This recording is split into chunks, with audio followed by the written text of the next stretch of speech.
ನಾನೇ ಗೆದ್ದ ಡಿಕೆಗೆ ಎಂಬಿ ಪಾಟೀಲ್ ಇದೀಗ ಕೌಂಟರ್ ಅನ್ನ ಕೊಟ್ಟಿದ್ದಾರೆ. ನಾನೇ ನನ್ನಿಂದಾನೇ ಎಂದಂತ ಡಿಕೆ ಶಿವಕುಮಾರ್ಗೆ ಇದೀಗ ಎಂಬಿ ಪಾಟೀಲ್ ಕೌಂಟರ್. ಸಿದ್ದರಾಮಯ್ಯನವರ ವರ್ಚಸ್ಸು, ಡಿಕೆಶಿಯವರ ಸಂಘಟನಾ ಚಾತುರ್ಯತೆಯಿಂದ ಪಕ್ಷ, ಸತೀಶ್ ಜಾರಕಿಹೊಳಿ, ಮುನಿಯಪ್ಪ ಹೀಗೆ ಎಲ್ಲರ ಶ್ರಮದಿಂದ 136 ಸೀಟ್, ನನ್ನ ನಾಯಕತ್ವದಲ್ಲೇ 136 ಸೀಟ್ ಎಂದಿದ್ದ ಡಿಕೆಗೆ ಎಂಬಿ ಪಾಟೀಲ್ ತಿರುಗೇಟು. ಡೇಟ್ ಕೊಟ್ಟ ಶಾಸಕರ ಬಗ್ಗೆ ಕಾಂಗ್ರೆಸ್ ಹೈಕಮಾಂಡ್ ಗಮನಿಸುತ್ತೆ. ಡಿಕೆ ಕಟ್ಟಾಳು ಇಕ್ಬಾಲ್ ಹುಸೇನ್ಗೆ ಎಂಬಿ ಪಾಟೀಲ್ ವಾರ್ನಿಂಗ್.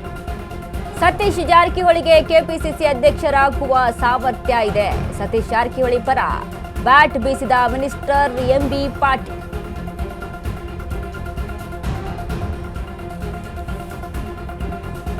ನಾನೇ ನನ್ನಿಂದಾನೇ ಅಂತಂತ ಡಿಕೆ ಶಿವಕುಮಾರ್ಗೆ ಎಂಬಿ ಪಾಟೀಲ್ ಕೌಂಟರ್ ಅನ್ನ ಕೊಟ್ಟಿದ್ದಾರೆ. ಸಿದ್ದರಾಮಯ್ಯ ಅವರ ವರ್ಚಸ್ಸು, ಡಿಕೆ ಶಿವಕುಮಾರ್ ಅವರ ಚಾತುರ್ಯತೆ, ಅದರಲ್ಲಿ ಸತೀಶ್ ಜಾರಕಿಹೊಳಿ ಎಲ್ಲರ ಶ್ರಮ ಇದೆ. ಇದರಲ್ಲಿ 136 ಸೀಟ್ ಪಡೆದುಕೊಂಡು ಬರಬೇಕು ಅಂತ ಅಂದ್ರೆ ಇದರಲ್ಲಿ ಎಲ್ಲರ ಎಫರ್ಟ್ ಇದೆ. ಹಾಗಾಗಿ ಒಬ್ಬರಿಂದ ಮಾತ್ರ ಸಾಧ್ಯ ಇಲ್ಲ ಅನ್ನುವಂಥ ನಿಟ್ಟಿನಲ್ಲಿ ಎಂಬಿ ಪಾಟೀಲ್. ಮತ್ತೊಂದು ಕಡೆ ಜಾರಕಿಹೊಳಿ ಪರ ಬ್ಯಾಟ್ ಅನ್ನ ಬೀಸಿದ್ದಾರೆ. ಕೆಪಿಸಿಸಿ ಅಧ್ಯಕ್ಷರಾಗುವ ಸಾಮರ್ಥ್ಯ ಇದೆ ಜಾರಕಿಹೊಳಿ ಅವರಿಗೆ, ಸತೀಶ್ ಜಾರಕಿಹೊಳಿಗೆ.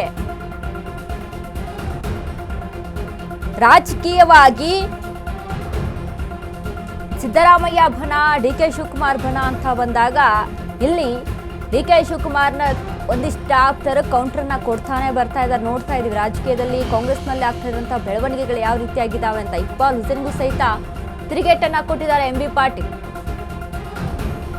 ಅದರ ಜೊತೆಗೆ ಕೆಪಿಸಿಸಿ ಸ್ಥಾನದ ಆಕಾಂಕ್ಷಿ ಸತೀಶ್ ಜಾರಕಿಹೊಳಿ ಅವರ ಪರ ಬ್ಯಾಟಿಂಗ್ ಮಾಡಿದ್ದಾರೆ. 136 ಸೀಟು ಹೇಗ್ ಬಂತಪ್ಪ ರಾಜ್ಯದಲ್ಲಿ ಅಂತ ಅಂದಾಗ ಡಿಕೆ ಶಿವಕುಮಾರ್ ಅವರು ಕೆಪಿಸಿಸಿ ಅಧ್ಯಕ್ಷರಾಗಿ ಈ ಬಗ್ಗೆ ದುಡಿದಿದ್ದಾರೆ. ಹೆಚ್ಚಾಗಿ ಅವರ ಕರ್ತವ್ಯ ನಿಷ್ಠೆ, ಅವರ ನಾಯಕತ್ವದಲ್ಲಿ, ನನ್ನ ನಾಯಕತ್ವದಲ್ಲಿ 136 ಸೀಟ್ ಬಂದಿದೆ ಅಂತ ಹೇಳುವಂತ ಡಿಕೆ ಶಿವಕುಮಾರ್, ಒಬ್ಬರಿಂದ ಮಾತ್ರ ಅದು ಸಾಧ್ಯ ಇಲ್ಲ. ಇದರಲ್ಲಿ ಸಿಎಂ ಸಿದ್ದರಾಮಯ್ಯ ಅವರ ವರ್ಚಸ್ಸಿದೆ. ಹಾಗಂತ ಡಿಕೆ ಶಿವಕುಮಾರ್ ಅವ್ರ ಕೆಲಸ ಇಲ್ಲ ಅಂತಲ್ಲ, ಅವರ ಚಾತುರ್ಯತೆನೂ ಇದೆ. ಬಟ್ ರಾಜಕೀಯವಾಗಿ ಗೆಲ್ಲಬೇಕು ಅಂತ ಅಂದಾಗ ಯಾವ ಒಂದು ಮೈಂಡ್ ಸೆಟ್ ಇರಬೇಕಾಗುತ್ತೆ ಅನ್ನುವಂತಹ ವಿಚಾರಕ್ಕೆ ಸಂಬಂಧಪಟ್ಟಂತೆ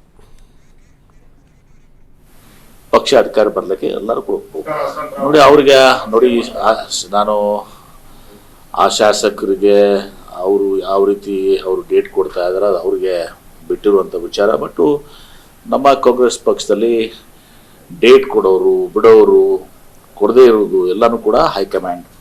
ನಮ್ಮ ಕೈಲಿ ಯಾರಿಗೂ ಕೂಡ ಡೇಟ್ ಕೊಡುವಂಥ ಅಧಿಕಾರ ನಮ್ಗೆ ಯಾರಿಗೂ ಇಲ್ಲ.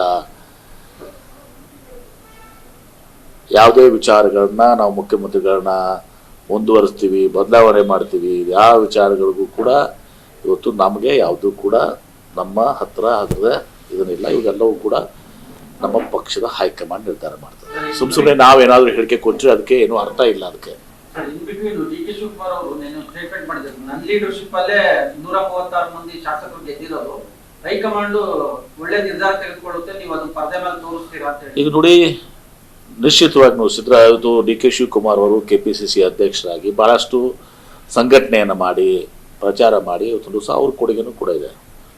ಸಿದ್ದರಾಮಯ್ಯನವರ ಒಂದು ನಾಯಕತ್ವ, ವರ್ಚಸ್ಸು, ಅವರೇನು ಒಬ್ಬ ಮಾಸ್ ಲೀಡರು, ಅವ್ರ ಜೊತೆಗೆ ಡಿ ಕೆ ಶಿವಕುಮಾರ್ ಅವರ ಸಂಘಟನೆ ಚತುರತೆ, ಅವರ ಒಂದು ಪರಿಶ್ರಮ, ಹಾರ್ಡ್ ವರ್ಕು ಎಲ್ಲವೂ ಕೂಡಿದೆ. ಇವರು ಅಷ್ಟೇ ಅಂತಲ್ಲ, ಎಲ್ಲರೂ ಕೂಡ ಇವತ್ತೊಂದು ದಿವಸ ಸತೀಶ್ ಜಾರಕಿಹೊಳಿ ಇರ್ಬೋದು, ಮುನಿಯಪ್ಪ ಇರ್ಬೋದು, ಬೇರೆ ಬೇರೆ ಯಾರೆಲ್ಲರೂ ಇರ್ಬೋದು, ಇವತ್ತೊಂದು ದಿವಸ ಎಲ್ಲರೂ ಕೂಡ ಅನೇಕ ಜನ ಇವತ್ತೊಂದು ದಿವಸ ಕಾರ್ಯಕರ್ತರು, ಎಲ್ಲದಕ್ಕಿಂತ ಮುಂಚಿತವಾಗಿರೋ ಬರೇ ನಾಯಕರು ಇರ್ತೀವತ್ತಂತಲ್ಲ, ಕಾರ್ಯಕರ್ತರು ಕೂಡ ಪರಿಶ್ರಮ ಪಟ್ಟಿದ್ದಾರೆ. ಪ್ರತಿಯೊಬ್ಬ ಕಾರ್ಯಶ್ರಮ ಕುಡುಗೊಬ್ಬ ಬೂತ್ ಏಜೆಂಟ್ಸ್ನು ಕೂಡ ಇವತ್ತು ದಿವಸ ನಮ್ಮ ಪಕ್ಷ ಅಧಿಕಾರ ಬರಲಿಕ್ಕೆ ಎಲ್ಲರೂ ಕೂಡ right from booth agent to D K Shivakumar ಅವರು, ಸಿದ್ದರಾಮಯ್ಯನವರು, ಎಲ್ಲ ಉಳಿದೆಲ್ಲ ನಾಯಕರುಗಳೆಲ್ಲ